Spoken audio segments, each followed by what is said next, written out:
Hello and welcome to the Sales Show. I'm Marie Kirkpatrick, your sales and business strategist. I'm a mum, a wife, and a multi-business owner myself.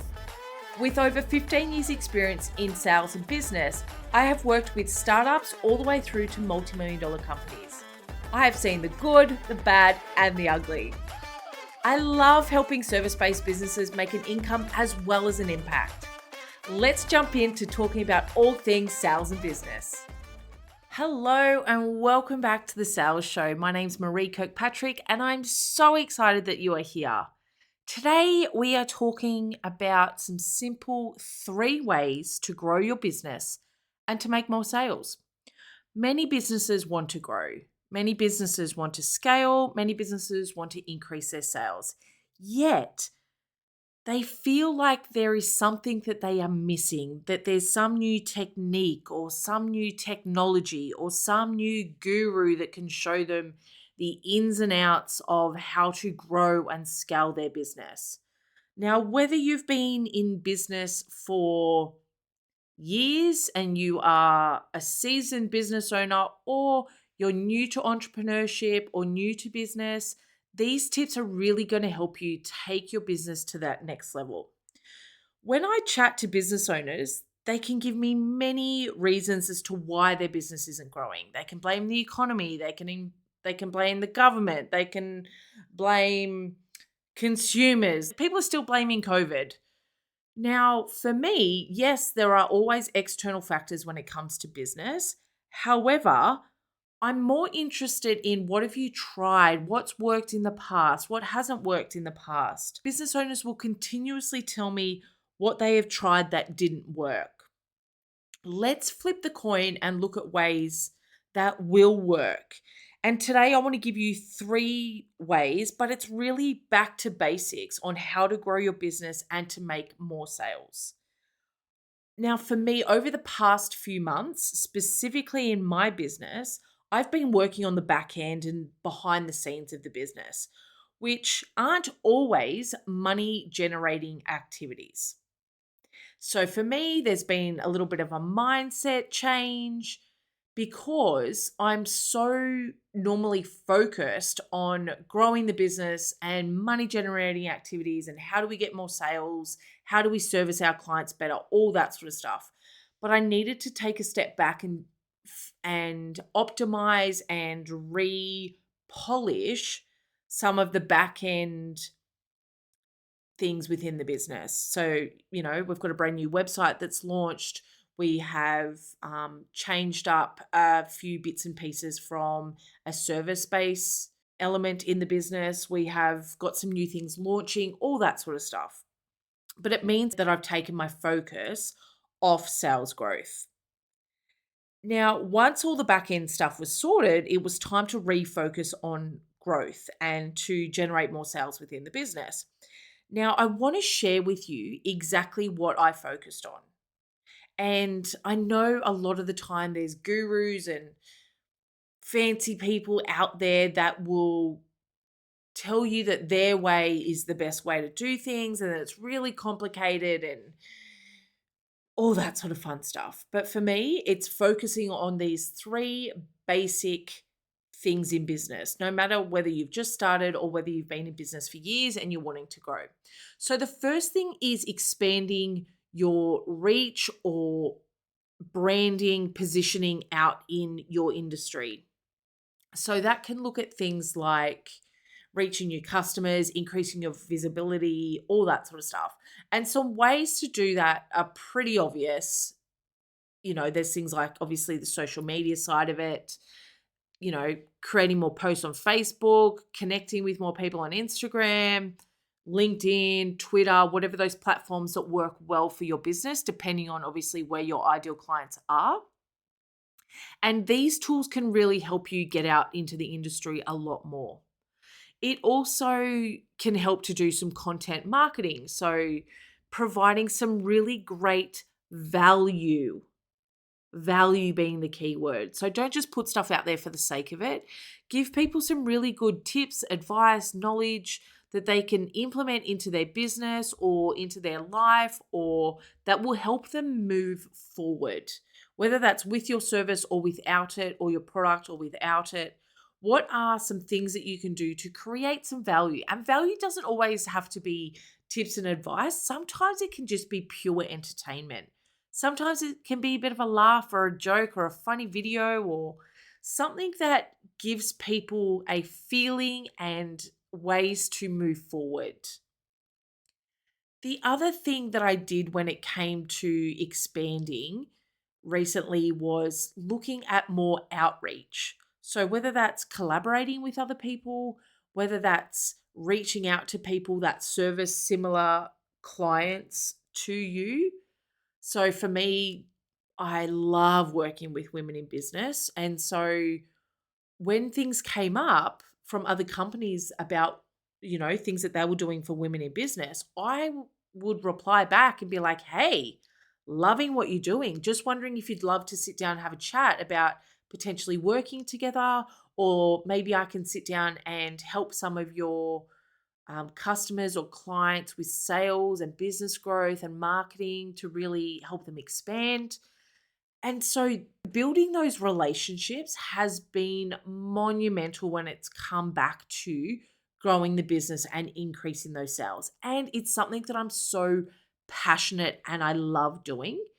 There's no point in trying to find ways to grow your business that you don't enjoy, because guess what's going to happen? You're not going to do them. If someone said to me, Marie, you need to sit down and write 5 blogs a week to generate more sales in your business, guess what I would do? I would shut up shop and I'd go and find a job. I don't enjoy writing. I don't enjoy sitting. Like, I'm that person that looks at the screen and the little cursor is just flickering at me saying, are you going to write something? But if someone says to me, jump on and do a video, or let's have a conversation, or can you tell me a little bit about this? I find it so much easier. And so it's something that I can continuously do within the business. It is something that I enjoy doing, which means it's likely to happen a lot more often. So find ways that work for you. You can also outsource some of this stuff, like your social media, or there's also companies that do cold outreach. I don't really like to dip into that sort of stuff too much, because for me, I want to make sure it's personal. I want to make sure that the person that I'm dealing with and reaching out to is the person that is right for me. I get a say in who we work with and who we don't. So you can definitely outsource some of this stuff if you find that you're a little bit time poor, or you're busy doing other bits and pieces. So look at your social media, look at ways that you can generate some content marketing, and look at some collaboration, some outreach, some partnerships, people that you can help expand their business or work with their clients, as well as it'll also help you expand your reach by tapping into their, potential existing customer base. We want them to complement each other. Don't go to people that are in competition with you. It obviously won't work. Find complementary businesses or people that would work well with your business. The second thing that you can do to grow your business and increase your sales, and it's really, as I said, back to the basics, is to either implement a sales process if you don't have one, or improve your sales process if you do have one. So I've worked with companies in the past that set up a sales process 5 years ago, which is great. Great that they've actually got a sales process within their business. However, not great that they haven't done anything about optimizing or improving it or tweaking it over 5 years. Things change in industries, consumer behaviors change, markets change, pricing changes. Your sales process and business needs to move with that stuff as well. So if you're finding that your sales have dropped, if you're finding that you want to make more sales, look at improving your sales process. Make it easier for customers to buy from you.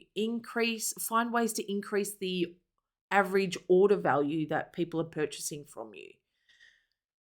Putting things together like packages or multiple bundle opportunities for people to buy. I know there's businesses that will do buy two, get 30% off. And so automatically as a consumer, you go, cool, well, I might as well buy two because I'm going to get 30% off. That is part of your sales process and your sales strategy. Really simple, easy ways to increase cash into the business and really easy to implement from a back end process for the business as well. You can also look at things like in your sales process, upselling and cross-selling and offering additional products or services that to people that may have already bought your products or services, and there's add-ons or there's, the next level up for them to purchase. That will still give them a great product or service or experience, but it also, from a business perspective, allows you to increase your sales. You can also look at the way that people pay you, check out to purchase your products and services. There's definitely ways that you can implement easier ways or optimize what you've currently got. I've been onto websites or wanted to work with people and I can't find anyone to pay or I can't find the button to click. Perfect example. Oh my goodness. I walked into a homeware store the other day and I was looking at purchasing something and it wasn't a small purchase. Like it was over $100. When I went in there, I was like, yeah, great. I was walking around the store. I was actively looking for someone to take my money, to say, oh, can I help you with that? Or would you like to take that home today? Like ask for the sale, do something, take my money. Couldn't find anyone. I was frustrated. So I just popped it down and walked out.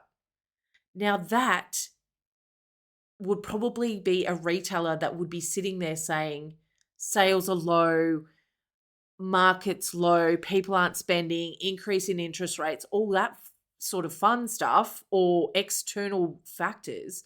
But what they haven't looked at is how easy it is it for people to buy. Are we greeting consumers when they come in the door? Are we helping them make some decisions or better decisions or understanding what it is that they want and how we can provide that?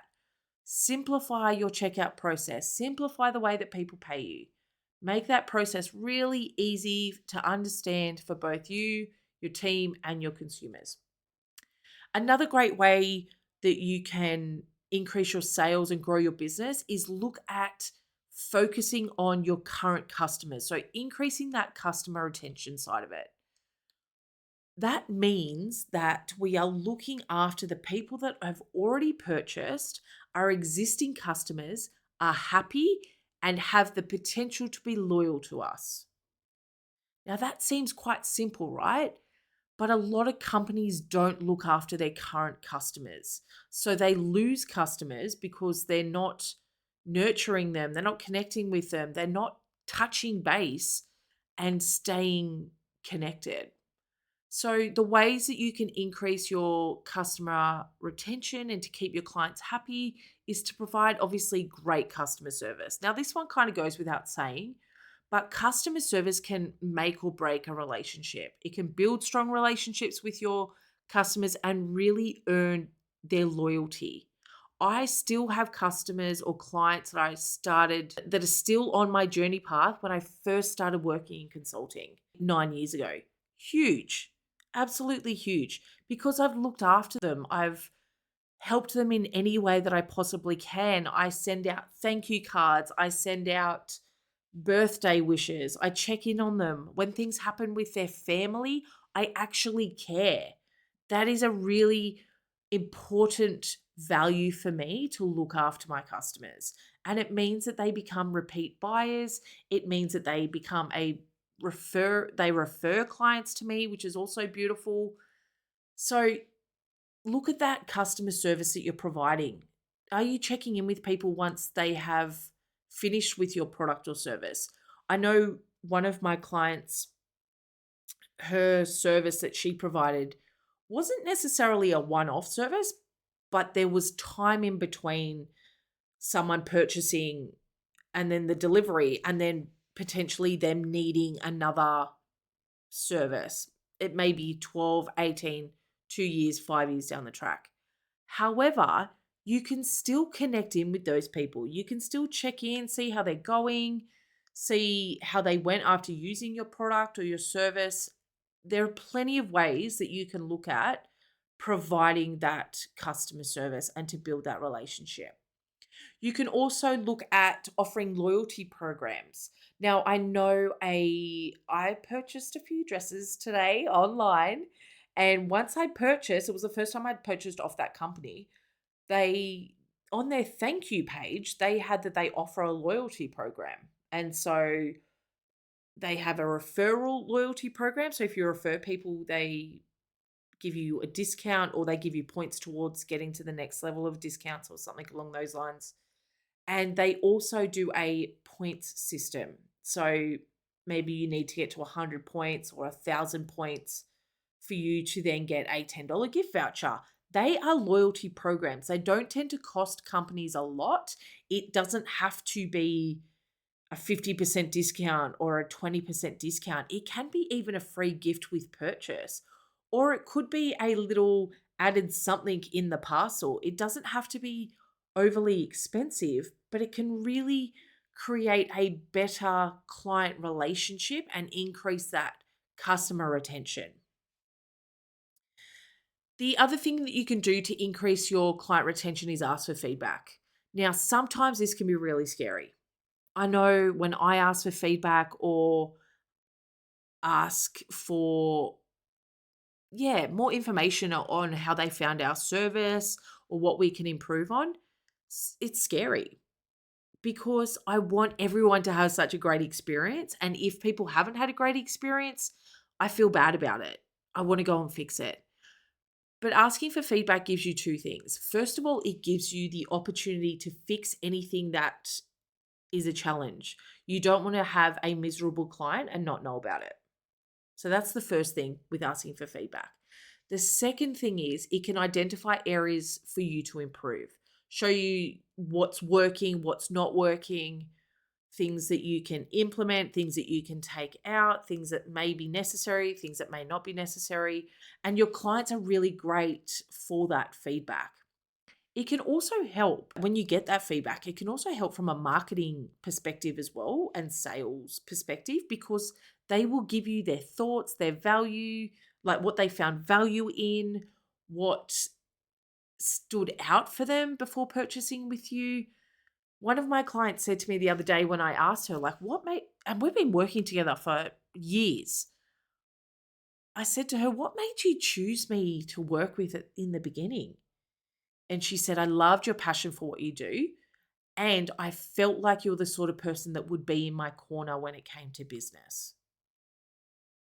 Now, so many businesses and consulting firms that I've seen don't do that.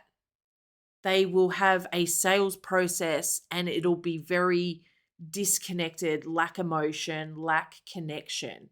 For me, I want to know exactly who it is that I'm working with. I want to know, what are your big, scary, hairy goals? What keeps you up at night? What do you do when you're stressed out?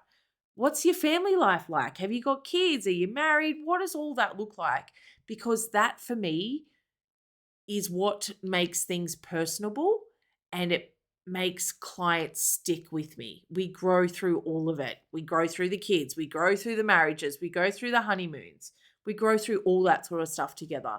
So getting that sort of feedback from clients can be really, really effective from both a service point of view, but also from a sales and marketing point of view.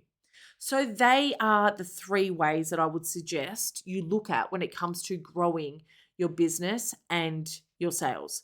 So look at your expanding your reach and your getting out there into your industry and people knowing about you. Look at your sales process. If you don't have one, implement one. If you have one, make sure it's optimized. Check in, check the steps, check the stats and the data, what's working, what's not, improve what you can, and then focus on your beautiful current clients, past clients, and really build that loyalty and customer retention. That is all from me today. I hope you have an amazing day. Go out, kick some goals, grow the business, and enjoy doing what you do. Thank you so much for listening to this episode of The Sales Show. Please share it on social media for your friends to see, and make sure you tag me at Marie Kirkpatrick so I can personally say thank you. If you would like to show me some love, leave me a review on Apple Podcast. I'd love to hear from you. Email me at podcast@mariekirkpatrick.com. And if you would like to work with me further or see any of the free resources mentioned on today's show, they can be found at mariekirkpatrick.com. I truly hope this podcast provides useful information and so much value to you so that you can build a business with impact and income.